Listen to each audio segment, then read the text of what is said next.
ارمان صاحب شعرونه دي د غزل نه مخکې یو څو شعرونه وایم چې سترګې دې نه پټوي ما دې په توکل نه نیسي زما لمنه دې څوک دومره مکمل نه نیسي سترګې دې نه پټوي ما دې په توکل نه نیسي زما لمنه دې څوک دومره مکمل نه نیسي جی دې سپین ګیری دې حاجي صاحب دې را دې خوایې کا نه د نه واخله دې د لاسو کې بوتل نه نیسي مننه او ملا یوه دې خوري بله دې نیسي ملا داسې ویل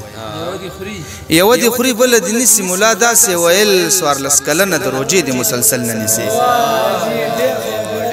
مننه یوه دې خوري بله دې نیسي ملا داسې ویل څوارلس کلنه د روجې دې مسلسل نه نیسي او دغه شعر تاسو ته ډالۍ چې زه دې د مخ د کشمیر ځمکه باندې خوله نږدمه ته دې د زلفو فوش ته وایه چې کابل نه نیسي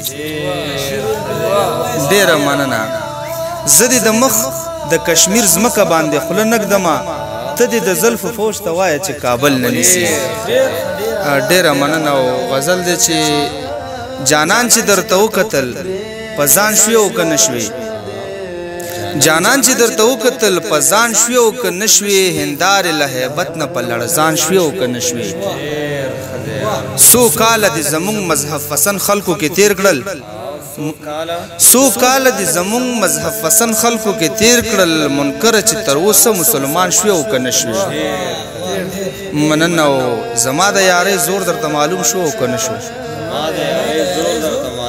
زما د یارۍ زور درته معلوم شو او که نه شو چې زه درنه روان شوم را روان شوې او که نه شوې مننه زما د یارۍ زور درته معلوم شو او که نه شو چې زه درنه روان شوم را روان شوې او که نه شوې مننه او د کام زړه کې ولفته څه د حال دی څه کیسې دي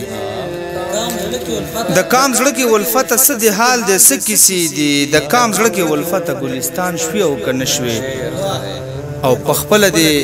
د مینې زولنې ځان ته پخپو کړې پخپله دې د مینې زولنې ځان ته پخپو کړې اخر هم وفاداره د زندان شوې او که نه شوې مننه او بل غزل دی چې د سولې د منزل په لور روان دی لاس اوچت کی د مینې محبت طرفداران دی لاس اوچت کی د سولې د منزل په لور روان دی لاس اوچت کی د مینې محبت طرفداران دی لاس اوچت کی او بیخي ځان کڼ کړی وډو پورته نه کتل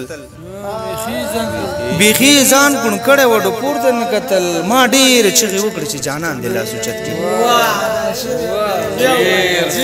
مننه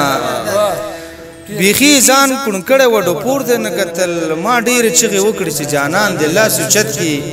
د خدای ځینې منکر خلک د ټول سرونه ټیټ کی د خدای په ذات مین مسلمانان دی لاس اوچت کی مننه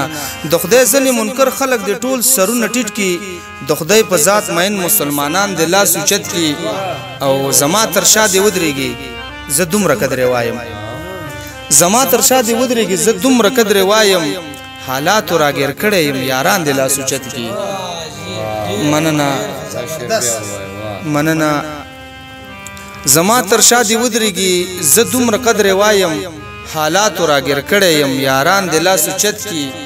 او زه په دې غیور ولس مین یم وفاداره زه په دې غیور ولس مین یم وفاداره په ما باندې مین هر یو افغان دې لاس اوچت کی ډېره مننه